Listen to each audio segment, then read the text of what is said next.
Hi there, and welcome along to episode 86 of the Gersnet Podcast, the totally free Rangers show run by the fans for fans. Remember that we are live. It's currently Sunday night. It's 9:30. We're live on YouTube. If you are joining us tonight, then welcome along. Thanks for joining us tonight. Remember, you can get involved in the show by leaving us as many comments and questions as you can. We'll be keeping an eye on that throughout the evening, and we'll get to as many as we can. If you're not joining us live, then welcome along anyway. Obviously, the podcast is available for download every Monday. That'll be available on iTunes, Spotify, Google, Acast, Stitcher, all the rest. So make sure you hit the subscribe button, maybe give us a wee comment as well to help us out. So what are we talking about tonight? Tonight on the show, we're going to be doing our best to keep you up to date with all the latest developments from Scottish football as the coronavirus pandemic continues to kind of have this question mark over the whole way of life that we've got at the moment. So joining me to try and make sense of this unprecedented situation are two of our perennially popular guests. First up, we've got John McCallum. John, how are you adapting to this new way of life? I'm getting used to it, to be honest with you, Ross. The sun is shining in Glasgow and has been now for a few weeks. I've got used to working from home. I don't have an awful lot of work to do, unfortunately, but what I have to do, I can do. So, it's funny what you can get used to in a short space of time. Yourself? It's not too bad. I don't enjoy working from home. You know, when I'm in the office, I've got 2 or 3 computer screens set up, so changing all that down to a tiny wee laptop is difficult. But it's, considering everything that's going on and the dangers that this thing's posing, I'm happy to be safe. My family's safe. I know not everyone's that lucky. So listen, I think I saw a picture on Twitter that you put up the other day of your 2 wee ones out in the garden doing their schoolwork. How are you finding life as a teacher? Well, no. I'm finding life as a teacher not too taxing because, to be quite honest with you, it's my better half that's doing most of the teaching. And you saw a picture of 2 of the 3. The third one was upstairs. He's a little older and he could be trusted. The other 2 had to be given social distancing and placed at other ends of the garden so the 2 of them could get on with things and not fight with each other. But it's actually, at first it was quite difficult, but the schools have given us quite a lot of stuff now, and the kids have got work to do, so that makes it a lot easier. It was the terrifying thought that I would have to teach the children mathematics and probably see them get put back a few years when they go back to school. The realisation that I no longer know how to do a long division, which would probably horrify some of my teachers if they were listening. Anyway, that's not why people have tuned in. They don't care about my appalling homeschooling. No, I mean, as interesting it is, because I mean, there's not been much football to talk about, but we're not quite at the point of long division yet.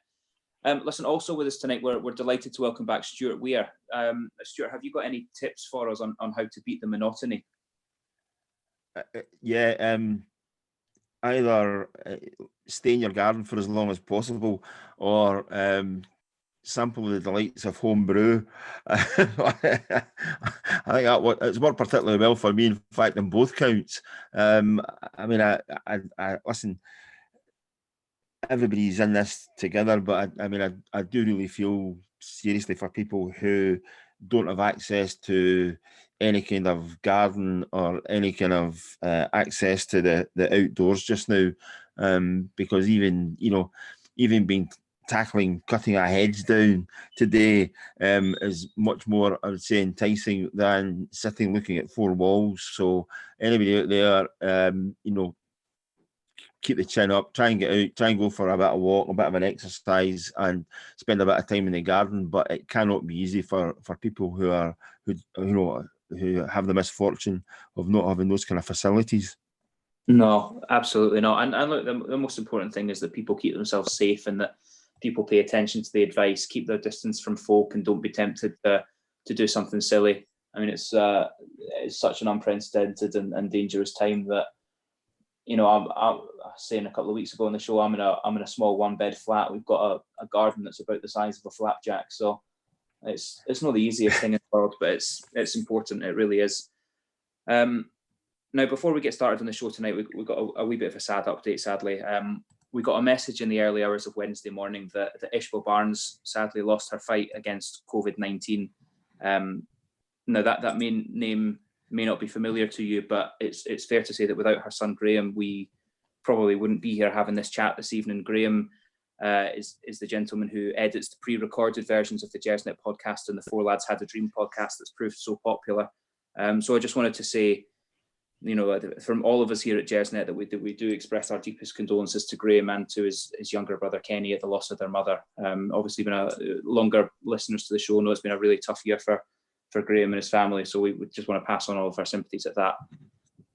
Now, to dive into the football, or to the lack of footballing action, we've had podcasts out the last couple of weeks.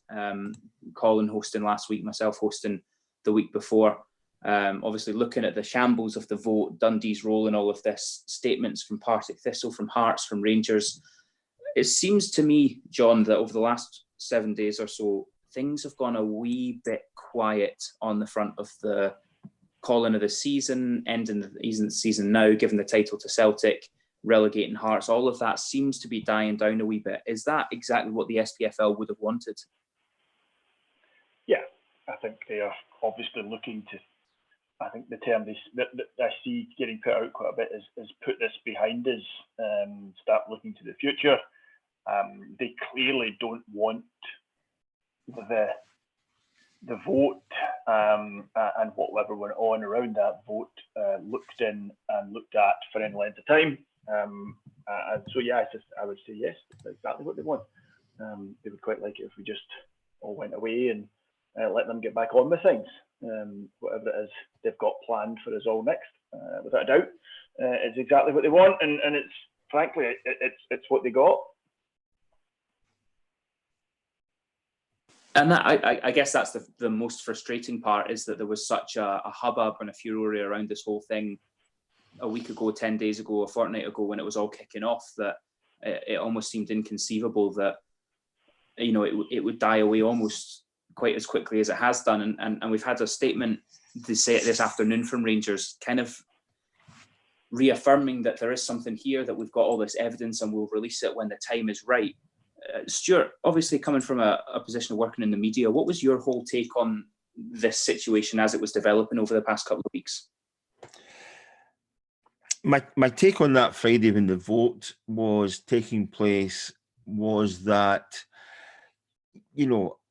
I think I said at the time that even the most corrupt dictatorship on the planet wouldn't have announced how an election had gone or how a vote had gone part way through, so that other people might be influenced by how they voted, and that's what it smacks of, and I think there has been a lot of hostility towards Rangers over a number of years, but when you see some of the people who have been, if you like, most hostile to Rangers and would hardly defend the club in any way, shape or form, regardless of what the argument was, when you see other people coming out and actually saying, hold on, something ain't quite right here, I think that is a measure of where the SPFL are and where Scottish football is right at this minute in time. I mean, you touched upon there, with the sad news of, people having to deal with the death of close ones within their family because of the situation we find ourselves in with COVID-19 and coronavirus and the likes. And for Scottish football to be taken and consumed by an ongoing row about, the league system, the league setup, how the prizes might be dished out, how relegation might be done at a certain point in time.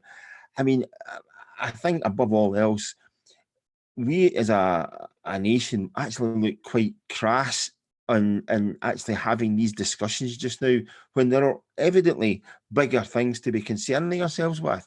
And again, I think, having spoken to various people at different clubs, I think there's a realization from them that there is a major distraction with everything that's going on in the Scottish game just now, because it's okay saying, well, we need to get these things clarified and ratified and all the rest of it, But because of this ongoing saga, some of these clubs are now in a position that they voted for one thing, and the very thing they voted, supposedly to safeguard against, is actually the thing that's going to do them the most harm. They actually voted for something that has not yet been resolved, and the time it's going to take to resolve it is actually what's going to cost them long term. And there are football clubs, and whether some people have a lot of sympathy or absolutely none for the various teams in various leagues, is neither here nor there. The fact is that there are some of these clubs, I reckon, are within about a fortnight of actually just shutting the doors because they have no resource, they have no way of going forward. And in a week or so ago, there was immediately £1.8 million released to 30 teams in Scotland.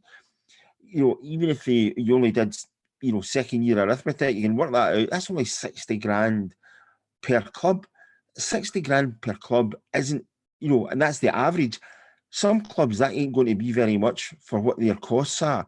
And I do wonder not only where exactly this season might end up, but what sort of condition various teams might be in trying to start again for the coming season, whenever that might start. And I think some people have tried to rush something through in terms of this vote, and they've now been bitten by it, the outcome, because they suddenly realise that what they thought was a quick fix ain't going to be that quick a fix, and they are now stuck between a rock and a really, really hard place. I think there's a couple of key points in there, Stuart, and obviously this vote was kind of rushed through, and you were told we need to get your voting done by 5 p.m. on Friday, regardless of the fact that the statute said you've got X number of weeks. And I think that actually the SPFL have used the pandemic and this situation that we're all finding ourselves in. They've used it as cover because that is the most important thing. And if Rangers keep shouting and keep waving their flags saying, this is wrong, we need to do something about this, it's far too easy for the SPFL to say, hold on, this is very crass, there's people dying out there, we need to take a step back and realise there's more important things in football. As disingenuous as that would be from the SPFL, who obviously orchestrated this whole situation in the first place. But my question then, Stuart, is if you were the chief executive or the chairman of Rangers, what would you do in this situation? You're claiming to have this dossier of evidence that apparently could bring down the SPFL and shed light on the corruption that's gone on there. But you do run the risk of coming across as crass, coming across as bitter, because we don't want the title just handed to Celtic when there are clearly more important things going on. Yeah, I mean, the whole thing with Rangers saying that they have evidence now, I can relate this to, if you want to upscale this to court proceedings, when basically I and the newspaper I worked for at the time had a year to prepare to go to trial. Now, that was taking statements. It was churning up a whole load of evidence and all the rest of it. Slightly different circumstances to what's going on. But anybody who is putting forward a defence or a case have the right, if the governing body doesn't actually say there's a cut-off point here of 2 days or 2 weeks or 2 months or whatever it might be, to basically work on that and come up with as much evidence as they can. There was no time bar put on that. They were basically, but the SPFL have gone out and again staged their own internal investigation, which doesn't seem to from the outside again, doesn't seem to be particularly forensic and doesn't seem to have actually looked at or answered the questions that a great many are now starting to ask. To that end, I think, again, the more this continues, one, I think Rangers should get their evidence in as soon as possible and actually pin the SPFL if they actually do have a case.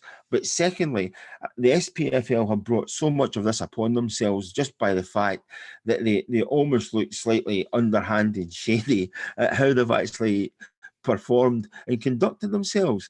I have appeared regularly on TalkSport over the last 2 weeks, not an interview has gone by without me having to explain the circumstances and the situation of how we arrived at this point in Scottish football. And I would have to say the vast majority of the time, not once has there been a presenter in the studio or guests in the studio listening in who have not collectively cast doubt on how this was arrived at, or more particularly cast doubt on the way the SPFL is actually conducting or running its business, and whether those people have any allegiances to any Scottish clubs or not matters neither here nor there. There is a serious disbelief that at this particular time as well, Scottish football is in such a mire, having arrived in a position where,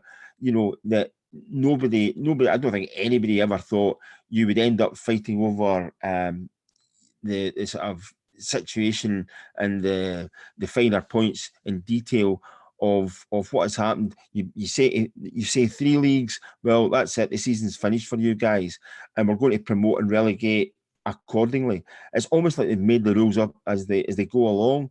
The point you made a minute ago about we thought it was 5 o'clock, all of a sudden you find out there's 28 days. Tell me anybody who actually had written anything about there actually been 28 days before you could cast your vote. No one, because they all thought there was a deadline at 5 o'clock on the Friday. And that in itself, for me, is enough for somebody somewhere to be asked serious questions about, just how rigid and just how detailed their protocols are in terms of conducting their business. And I think above all else, that is why, Rangers think they've actually got a case. Whether they do or not, who can tell? But they should be allowed to submit their evidence, and they should be allowed to submit it to the rest of the clubs as well, to see if they've got any backing amongst the other teams who are involved. And slowly but surely, I think there's 1 or 2 chairmen and owners and the likes, and even managers who are recognising that all that they were told, isn't quite above board, and there are basic errors or basic mistakes in this process right along the way. Oh, well, I think, obviously the point about being told you've got until Friday to submit your vote is one thing. There's the fact that you've got numerous chairmen and chief execs of clubs coming out and saying, no, I mean, we've also been told that if we don't vote for this, we don't get our money. So we're hamstrung, our hands are tied. What are we supposed to do? All of these, not insignificant, not trivial points, they're all adding up to something that's potentially catastrophic for the SPFL. The fact that Dundee submitted, didn't submit, then were contacted and told they hadn't submitted and that they would change their vote. The fact that they thought that the first person that Doncaster would be on the phone to was Peter Lawwell. All of these things, it seems to me, John, that this is an open goal for Rangers. It seems to me that if we were going to be aggressive, if we were going to really ruffle some feathers and present this dossier of evidence and get a solid conclusion out of this, there's never been a better time, because everything is stacking up so badly for the SPFL. My question, though, is that Rangers have tried in the past to be forceful. We've tried in the past, we've kind of promised our fans that we'll take action on things, whether it's the compliance officer, the way that the compliance officer seems to pick on Rangers players that suffer trial by sports scene, the compliance officer who's never cited a Celtic player, or certain referees that we've made statements about saying we need to have investigations into this or that. There have been things in the past that Rangers have called out and we've never really followed through on. So, John, with our kind of history in this regard, do you have faith in the people running the club to be as aggressive as we need and to really push this and follow through to get the result that we deserve? It's interesting you say to be as aggressive as we need. I'll be honest with you, Ross. I'm perhaps in the minority here. I'm not entirely sure what Rangers' strategy here is. I'm not entirely sure what it is Rangers want to happen at the end of this process. Is it about changing Neil Doncaster? Is it changing his? Is it him leaving? Is that what we want? Is it bringing in other clubs? Do we want clubs to listen to what we're saying? I'm not entirely sure what it is we're actually trying to achieve. And because of that, I'm a little unclear as to what our next step should be. Stewart touched upon something there, which I think is pretty important, where he said that, you know, during this period, what we're living through just now, and you touched upon earlier, you know, what Graham and his family are going through just now. You know, football is pretty low down on a lot of people's agendas just now. And I have a feeling that that's going to just get worse in the coming weeks. So I'm not sure the club do need to be aggressive, you know, because I don't actually know what that will achieve. I mean, if it achieves more headlines, if it shows that indeed the SPFL, you know, misled clubs. Let's say what comes out is that the SPFL misled clubs so they would vote a certain way, right? So, and undoubtedly that is against their own rules. It's clearly something that I suspect the clubs who were misled would be a bit unhappy about. But what will they do? Are they going to reverse the decision? I mean, ultimately the clubs want the money. I think there has to be particularly long conversations about not actually so much even giving teams the teams who are at the top of the league, saying to them that, you know, you won the league. Yeah, I have less of an issue with that. I still don't think you can do it at this stage of the season. I just don't think it's right. But I have less of an issue with it. But I don't think you can relegate teams. I just think that is a scandal. I think clubs being relegated after this, after what's going on, is an absolute scandal, and just you know, that can't be done. And I have tremendous sympathy for supporters. I don't have much sympathy for the clubs, but I have tremendous sympathy for the supporters of those clubs. So I think that is very unfair. But ultimately, Ross, the thing that concerns me in all this is, whilst Stuart's right, there seems to have been 2 or 3 clubs who have made noises publicly that they are also unhappy about how this was handled. Ultimately, do enough clubs want to go against the SPFL and the SPFL board, and frankly, the people who have the power? I'm not convinced. I'm not convinced they do. I am not sure there is a huge appetite to bring about significant regime change. I'm not sure that the timing of this is actually right. You asked me at the start, was the fact that, you know, it had a quiet week, was that good for the SPFL? Yes, it probably is. And I say that because I'm not sure there's a huge public appetite for this type of battle in football just now. I think football is starting to look tawdry. I think football is starting to look like the organisation and the players are too concerned with keeping big salaries for people, too concerned with trying to make sure that multi-million-pound media deals, not so much in Scotland, but in football in general, multi-million-pound media deals are secured, whilst frankly people are dying in their thousands, and I think football is in danger of seeing the public turn against it. So should Rangers be aggressive just now? I think it depends a great deal on what Rangers want to achieve, and I don't actually know what we want to achieve, and maybe Stewart or yourself have more of an insight into that, because I'm not entirely sure, other than showing that the SPFL are not necessarily doing things in the interests of all their clubs who are ultimately their members. I'm not entirely sure what they're trying to achieve. So my gut feeling just now is that being aggressive isn't actually the best long-term strategy, that what we should be doing is behind the scenes. We should be looking for support from other clubs. We should be not seem to be standing on our own just now. If there is to be significant change in the SPFL, then we need to get other clubs to go along with us. And indeed, it might even be helpful if it's other clubs that are leading it, because I still think there's an issue with Rangers and a number of other clubs in the league just now.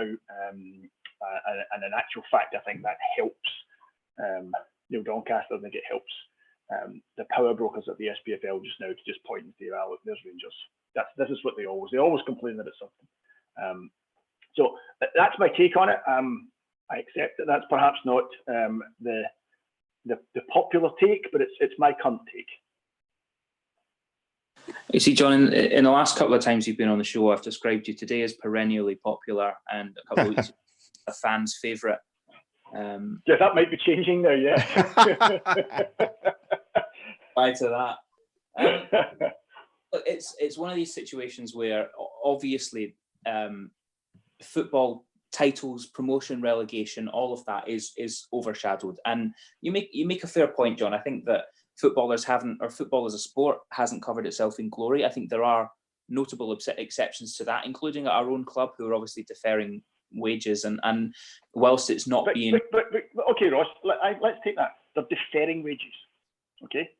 They're deferring wages. You know, these are highly paid people. These are people who earn a lot of money by anyone's standards. They might not be on Premier League salaries.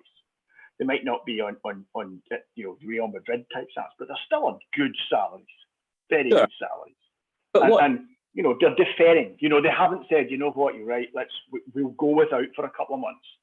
They're deferring. They're expecting that to be paid back later. Now, I accept the contracts. I accept all of that. I'm just saying, from a public relations point of view, I still don't think that's a great look. Not in the current circumstances. There will be, and you must see this in London, there will be thousands of people out of work when this comes around again. Once furloughing and all of that ends, there will be all sorts of companies in significant financial problems. There will be lots of people out of work. There will be significant economic circumstances for us all to face.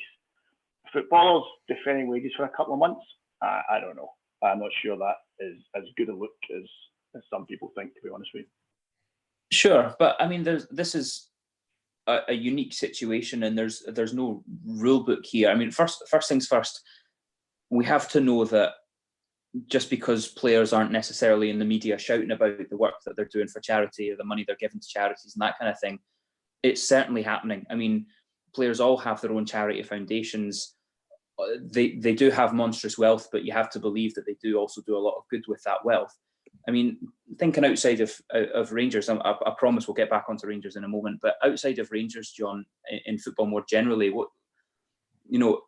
there's no code of conduct here. There's no code of ethics, really. Who are we to say what a footballer should or shouldn't do with the funds that he's contractually entitled to and the money that he has?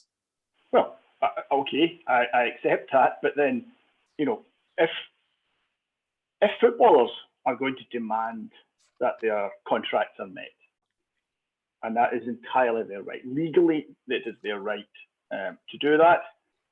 Then I think they have to accept that a significant number of people in the outside population might not look too kindly on that, might feel that is a touch mercenary at this time. Particularly if you start to see clubs suffer, and I think it's something we're going to talk about later. But if you start to see clubs suffer for that, and I think you will, you know, how some clubs, ours included, can get through potentially 6 months of no football. You know, if you start to see players who are actually putting clubs in jeopardy, far less from, you know, let's get away from any morality on this. Okay, let's accept that they are entitled to. They've signed a contract in good faith. You know what? That's not their problem. That's the club's problem. Fair enough. Okay, but if that starts to have a detrimental effect on the club's actual existence, ability to survive, I think supporters will criticise, and I think they have a right to criticise. I won't argue with that when it gets to the point of clubs going to the wall. I will say that I have been a little frustrated with this painting in the media of big bad footballers continuing to earn salaries, and it's true, of course it is, but then there's also the billionaire owners of the clubs who are continuing to earn salaries, and there's a lot of people continuing to earn a lot of money, and a lot of people who are continuing to go without. And I think there's been a fair bit of criticism of some clubs. I think, you know, Liverpool were rightly criticised when they announced we're going to furlough staff. Spurs reversed the situation when it was pointed out the absurdity of it and frankly the immorality of it. I accept that Scottish football is not at that level. It doesn't have that level of finance. So, you know, I take the point you're making. I just think it's not a great look. Yeah. I agree, and we're going to come on to talk about the finances and looking particularly at the finances of Rangers in 5 minutes or so. I just want to kind of wrap up on a couple of other points first. Stewart, we've heard this week that there was a supposedly independent investigation into the voting scenario that was conducted by Deloitte over the past week or so, that was commissioned by the SPFL. The scope was set by the SPFL, and lo and behold, Deloitte have found no wrongdoing in the voting for the ending of the lower leagues in Scotland. Now, to the SPFL, that should be the end of the matter. What is your take on that? I've never thought. I go back to the sort of phraseology that was used by Stephen Gerrard, that if you mark your own homework, you'll always come top of the class. And I know, and I think that the SPFL, it doesn't really matter who they employed. You're asking for trouble if you are trying to get people to believe that it was independent. It may actually be independent, but you leave yourself wide open to criticism when you're actually the people that look to be investigated, go to an external agency to do that, and then come back with nothing. If you wanted an independent agency to look at it, it should be one that both the SPFL and the clubs that are actually critical of the SPFL, be that Rangers or anybody who are willing to back Rangers, are actually willing to say, yes, we will go along with this adjudication and the adjudicator in this capacity, and we're happy with that. And at the end of it, the end of that process, you take whatever they come up with. The problem just now is that it still looks as if the SPFL have actually turned to Deloitte and said, here we are, here's the evidence, but you are looking at this, and this, and you're not looking here, there, and everywhere. It's almost as if they pointed them and got them to focus on certain things, when actually, you would have to believe that, yes, Rangers would have probably that evidence as well. So Rangers must be looking for the SPFL, or to take on the SPFL in another area. And again, I don't see how that can be fully independent. Equally, I cannot see how people who have a vested interest in, are a foot in two or more camps can be part of any kind of forensic audit or investigation into how things are conducted. If you're sitting within the SPFL and you're saying, yeah, I think this is right,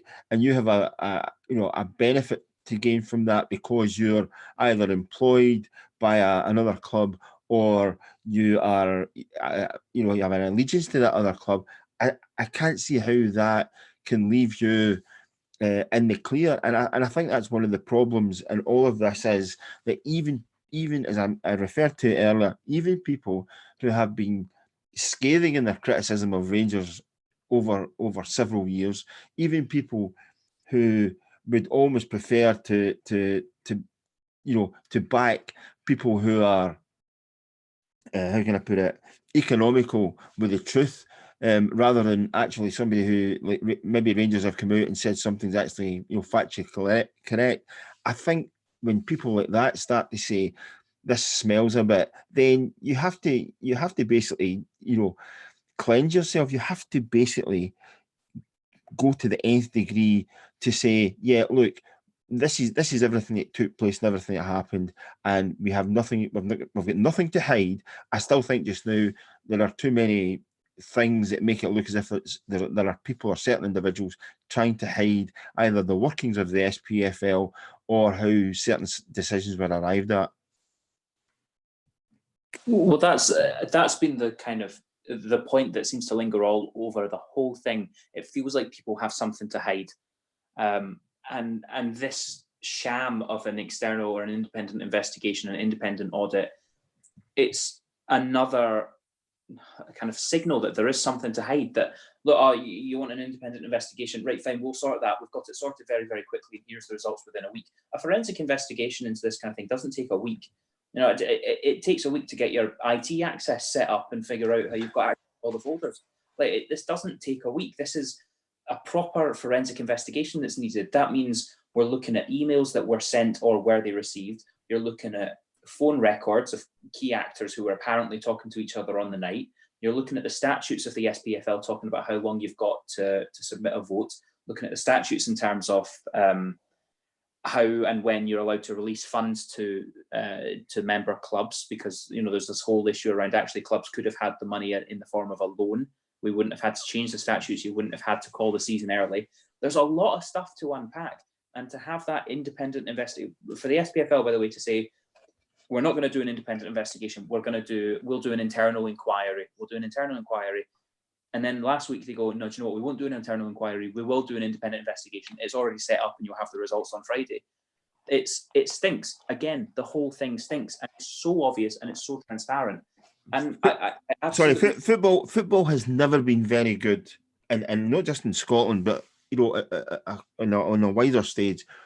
Football has never been good at employing people who will tell you either where you're getting it wrong or tell you a truth that you don't want to hear.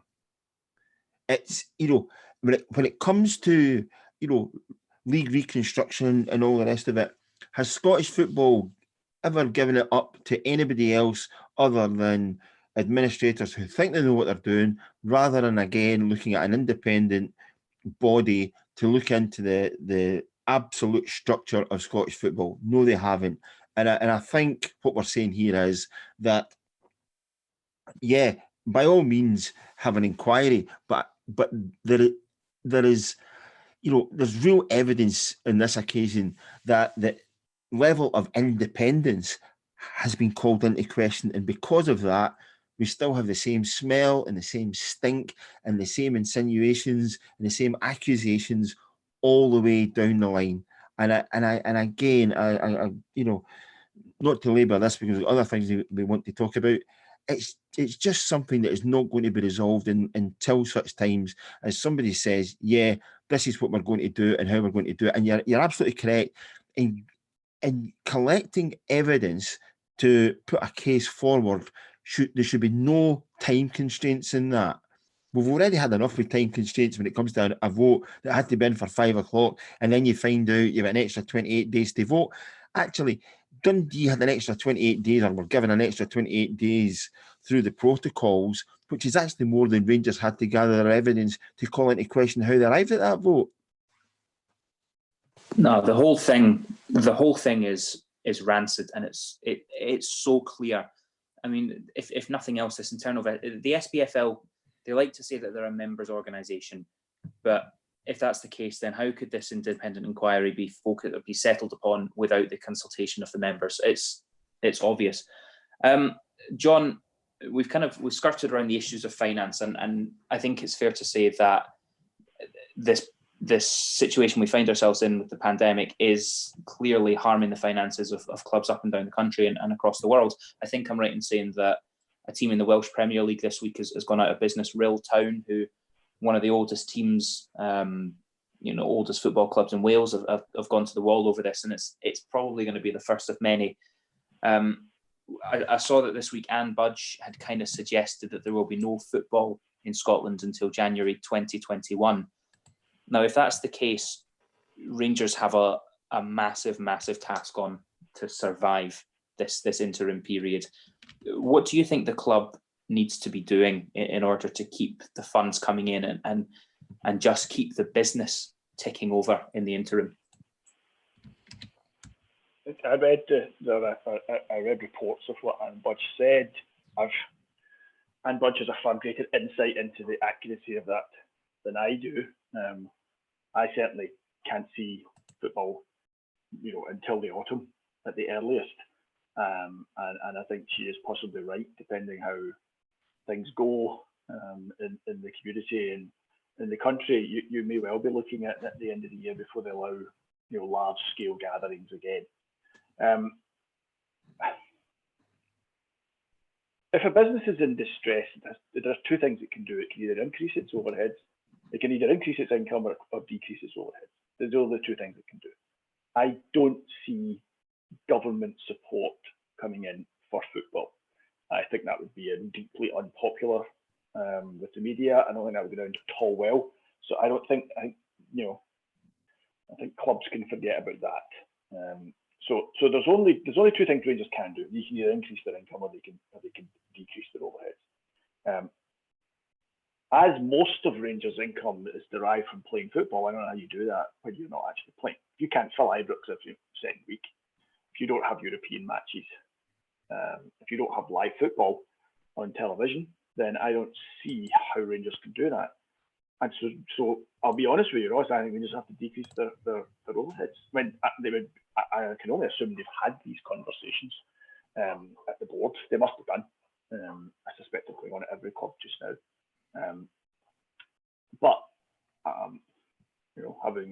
having run a significantly smaller business through recessions in the past, you cut hard and you cut quickly, and you get your costs down as much as you can, as quickly as you can, and then you build back up again as time allows.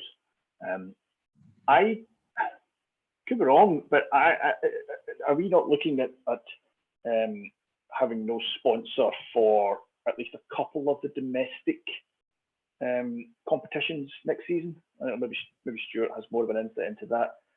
I think I read that sponsorship is kind of coming to an end. I would be very impressed if they can sign up. If the league can sign up a new sponsor in that time. Even if they don't even have to do that, even if they have existing sponsors. I think if I was an existing sponsor, I would be looking at some renegotiation on the contract. So I don't think there's any doubt that the income is going to drop significantly. And so I think Rangers, maybe we'll bring out a new strip. Strips will always sell. There will be money from that. But as we all know, the income Rangers get from the sales of merchandise is paltry compared to what it should be because of stuff that's gone on in the past. We can look at trying to generate revenue through Rangers TV, through the website, through doing various things like that, but ultimately I don't think it's going to be very high. So Ross, again, perhaps an unpopular opinion, but this one I'm much more certain of. I think the club has to look at cutting its overheads and cutting its overheads quite soon, and that might be quite nasty, and that might not be popular, and that might mean having to let go of players who potentially are worth a lot more, but they're only worth a lot more if people are going to pay money for them.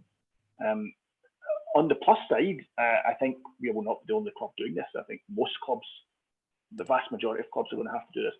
If we are seriously looking at no football until 2021, then I think most clubs are going to have to do this. Seriously, certainly every club in Scotland, and I suspect outside of perhaps a half dozen clubs in England, than most of the clubs in England and elsewhere in Europe. So I think you could see players' contracts being cancelled, players being freed.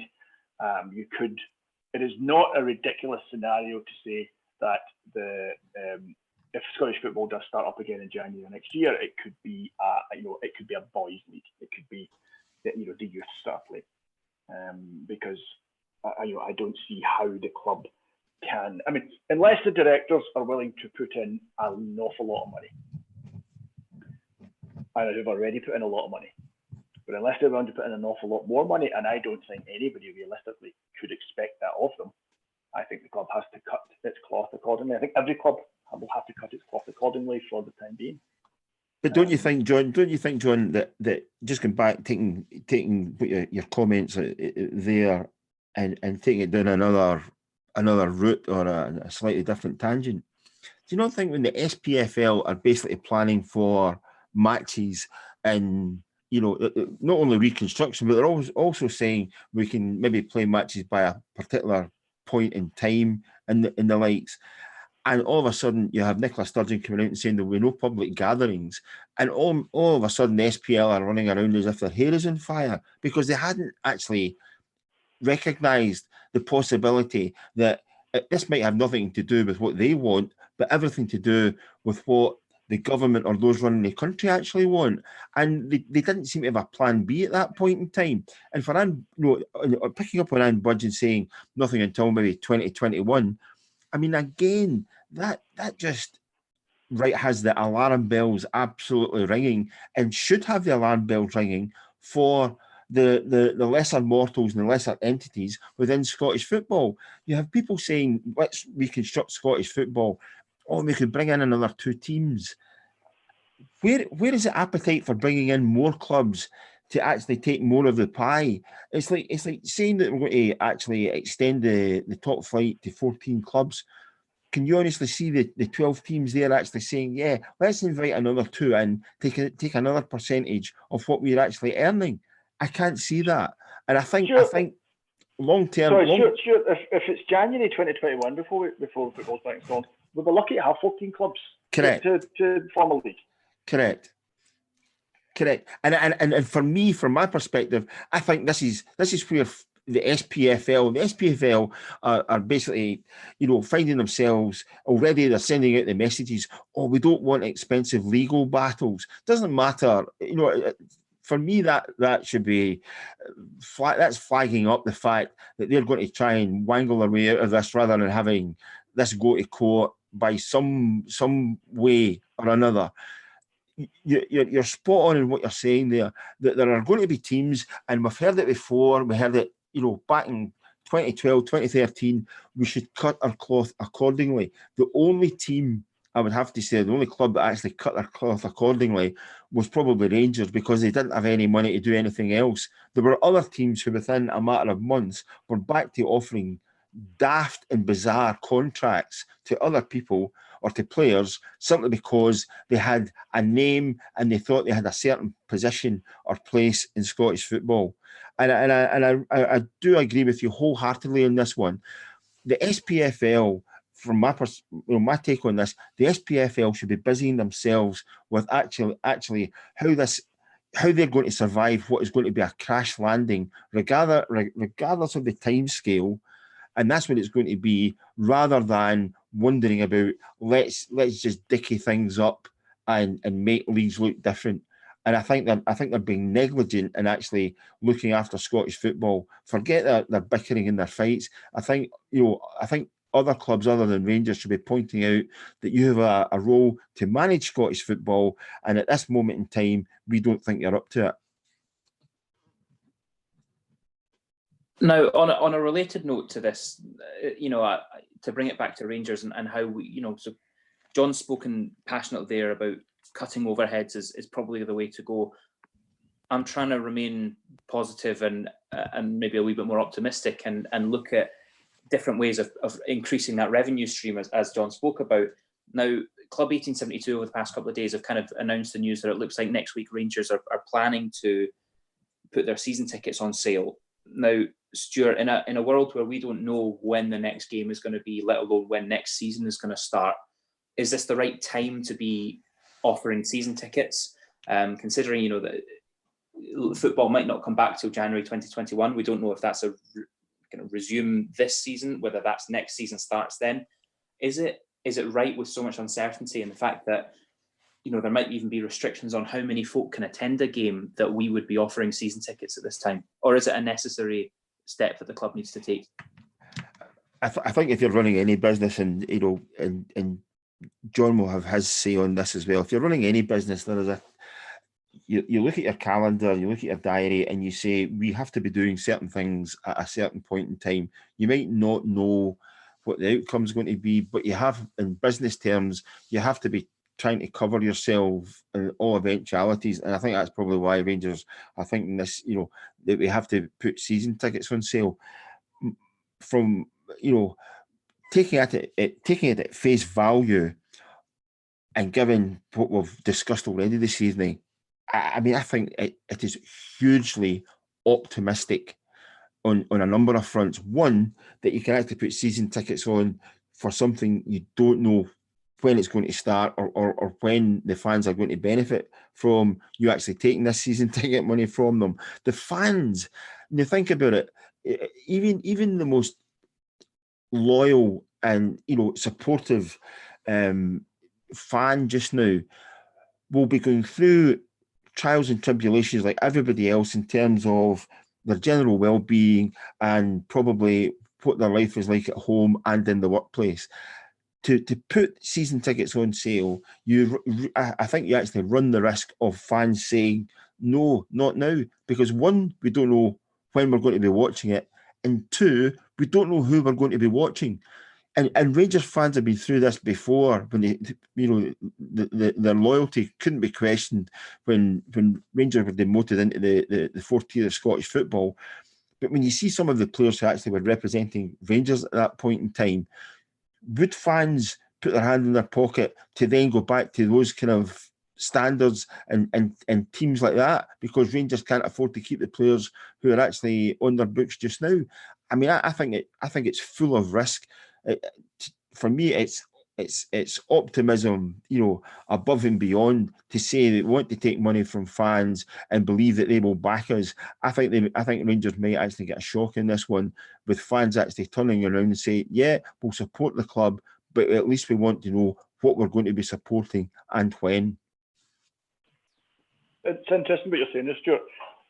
I think I don't think the club have any choice. I think the club have to put out season tickets renewal as soon as they can, because I think the longer this goes on, the harder it will be, because it will start to have eaten into people's salaries far more significantly, and I think we'll have a clear idea of just what's happening ahead. And so from some perspectives, I think actually Rangers doing this sooner rather than later is, from a marketing perspective, is probably wise, because the longer they leave it, I think the harder the sell it will be. I also think there is a percentage of our season ticket holders who will renew, who don't want to lose their seat, but they've had it for a long time, who frankly just their loyalty to the club, their love for the club is such that they will just renew. They would give the club that money, and they would do it safe in the knowledge that there might not be many games next season. They'll still do it because that's where they are in life. But I also think there's a percentage, and I don't know what the percentages are, but there is a percentage that will say, hang on, what is it I'm buying here? How many games is there going to be? When's the season going to start? How do I explain this to other people in my household when I might only be on 80% salary just now? I maybe just need to hold off on this. So you're going to have supporters who are going to roll right across that range. But I think there is a percentage, and I think we saw that when we dropped down to the bottom tier, there's a percentage of the Rangers support who will back Rangers. I think in many ways, the club just now, the people running the club, I think the support are by and large in favour of them. I think they feel the club is in safer hands now than it's been for a number of years. I think more or less we're all still pretty happy with Steven Gerrard. I think the team is going in the right direction. So I still think there's a feel good factor there towards the club from most of the support. So I think a percentage will say yes. A percentage will say, yep, sign me up. Here's my money. And I think from the club's perspective, getting that money in will be vital.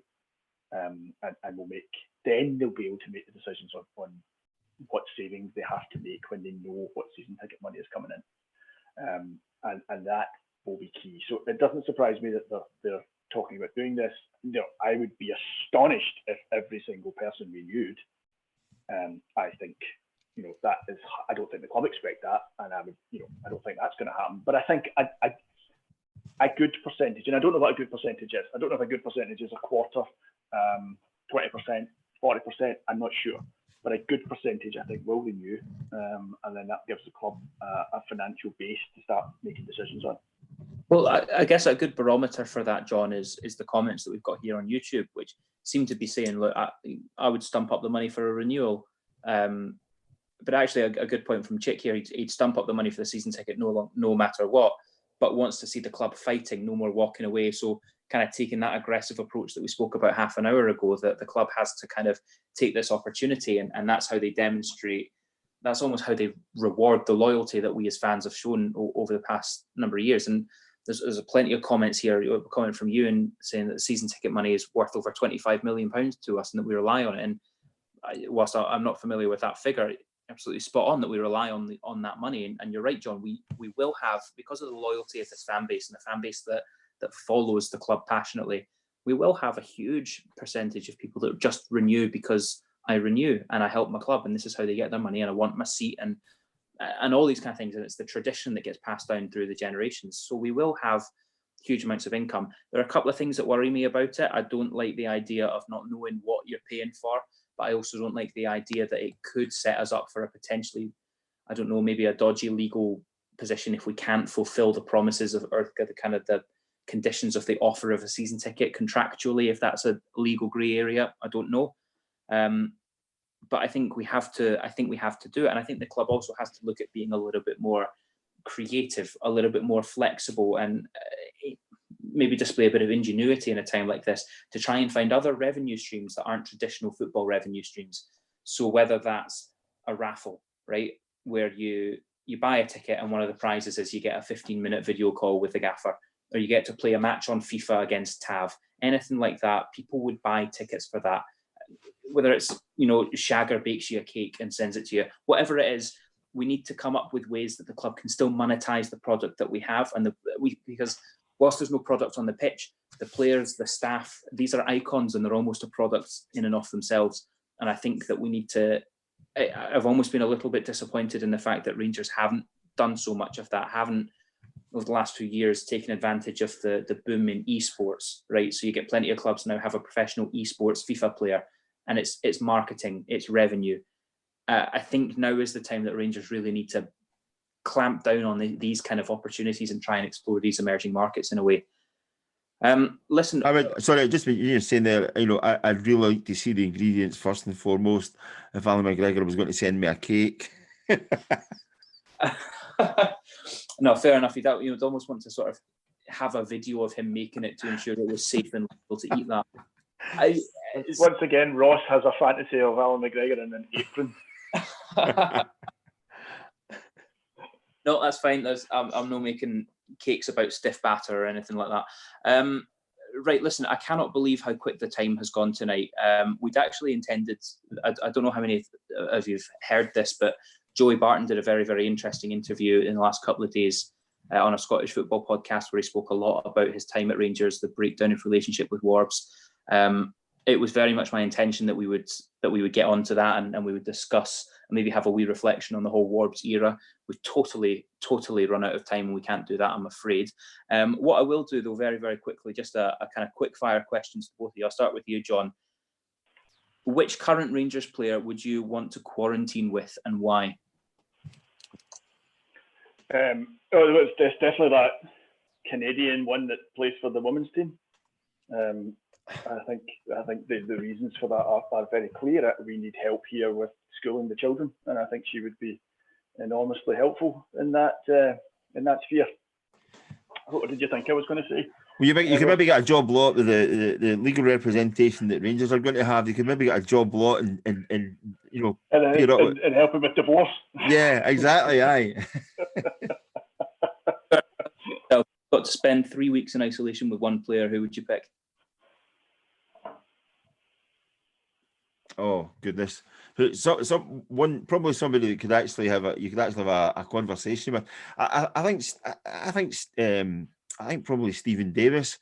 I think just for the fact that it would be interesting because of what he's going through just now compared to what he went through previously at Rangers, and also his whole experience as an international player. I think would be fascinating. I think it would be somebody that you could actually. I don't think you would actually get bored too quickly actually talking to him.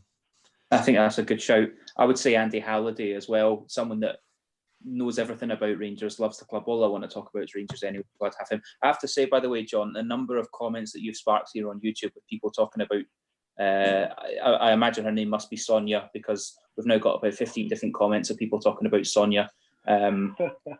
Actually, you've actually sparked the most engagement we've ever had on a live pod. So, I'm back to being the fans' favourite. That's good to know. That's good.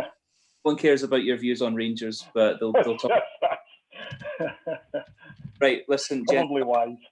That's us at the top of the hour, and that's probably all we've got time for this evening. So it's as always a massive thank you to John and to Stewart for giving up their time and letting us talk about football and kind of get a wee bit of escapism, even if it is just for 1 hour. To everyone that's listening, everyone that's joined in on the YouTube this evening, anyone that's downloading the show and even just using us as a wee break and a wee slice of normality at the moment for an hour, we're very, very grateful. And the most important thing that we can say is please do keep yourself safe. Please do listen to the advice of the government. Keep your distance from folk.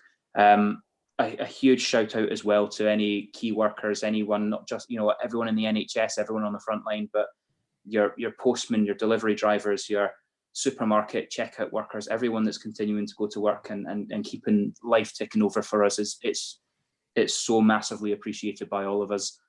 Colin, who hosts the show 1/3 of the time, his wife is a nurse over in Falkirk, and I know that she's putting in 12-hour shifts at the moment, and it's just a mammoth effort from everyone. So we're all incredibly grateful for everything you're doing for us. Like I say, please keep yourselves safe. Please keep yourselves well. Make sure you head over to the website, gersnet.co.uk. You can join in the friendly discussion forum. If there's nothing else going on, you'll find all three of us there to chat to. All that's left for me to say is a huge thank you again for listening, and have a great week.